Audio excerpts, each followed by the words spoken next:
Welcome to Section 3, Building Materials and Retrofitting.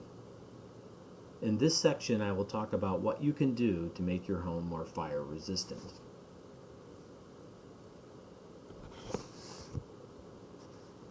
Experiments sponsored by the insurance industry show that not only should radiant heat exposure be mitigated in the home ignition zone, but exposure to embers and surface fires as well. For this reason, it's important to prepare homes to withstand ember attack and minimize the likelihood of small flames touching the home and any attachments, such as fences, decks, and porches, as the first place for homeowners to start working to prepare their properties. Circled in red on the test building shows the near building combustible mulch and vegetation, the pine needle accumulation in the valley of the asphalt composition roof, and pine needle accumulations in the gutters. The gable vent here is also circled. You've already seen this video, and I won't show it again, so you can replay it on your own time. But I'll just cover a couple of highlights and findings from this research. To no great surprise, embers easily ignited both the pine needle debris that was placed in the gutters and the pine needle and bark mulch placed at the base of the exterior wall. The gutter on the left was vinyl and that on the right was metal. Once debris in the vinyl gutter ignited, it detached from the fascia and fell to the ground. The burning debris contributed to the fire that resulted from the ignited mulch. The metal gutter stayed in place, providing a flame contact exposure to the fascia and sheathing at the edge of the roof.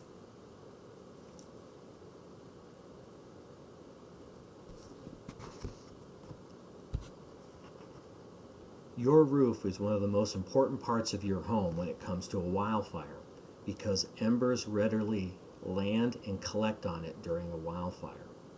Roofing materials are classed as Class A, B, or C.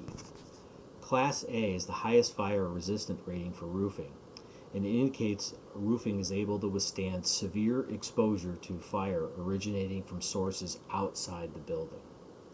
Class B, fire resistant rating, indicates a roofing materials are able to withstand moderate exposure to a fire originating from sources outside the building.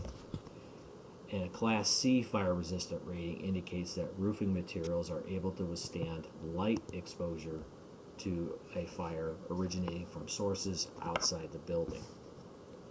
Replacing the wood shingle roof on the left with a composition roof shown on the right would go a long ways towards improving the fire resistance of this home. As we saw in the ember video, vents are principal entry points for embers into the home. Typically, vent screens have a 1/4 inch mesh, but they can still allow many embers to enter the home. Think about retrofitting your vents with a 1/8 inch screen or smaller, or purchase vents that utilize baffles that help prevent ember entry, as shown here on the right.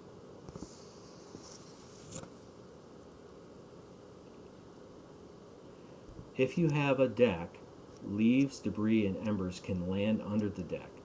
Embers that land on accumulated debris can then ignite the home.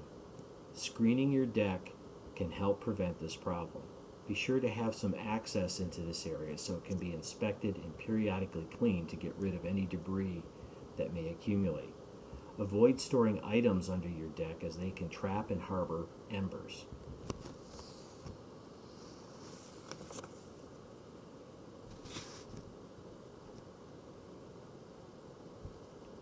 The perimeter of a home and attachments out to about 5 feet are vulnerable if there is organic mulch, woody shrubs and plants, juniper shrubs, that could ignite and thus allow flames to touch the house.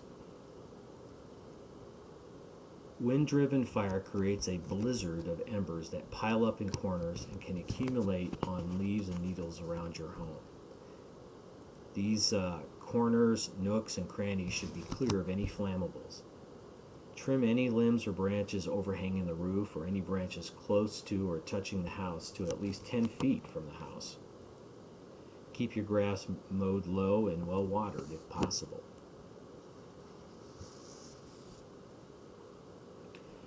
Keep your gutters clear and do this before the wildfire season begins. Various types of gutter systems and screens have been developed to prevent debris from accumulating within gutters.